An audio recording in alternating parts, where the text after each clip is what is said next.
If you're encountering the Cloud Save Error 2025 in The Sims 4, follow these simple steps to disable the feature and resolve the issue.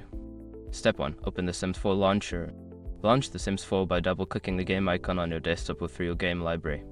Wait for the launcher to fully load. Step 2. Access game options. In the launcher, look for the Game Options button, usually located at the bottom of the screen. Click on it to open the Settings menu. Step 3. Navigate to Cloud Saves. Within the Game Options menu, find the Cloud Saves section.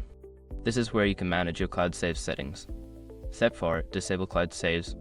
In the Cloud Saves section, you will see an option to enable or disable Cloud Saves. Click on the toggle switch to turn off Cloud Saves. Make sure to confirm any prompts that appear.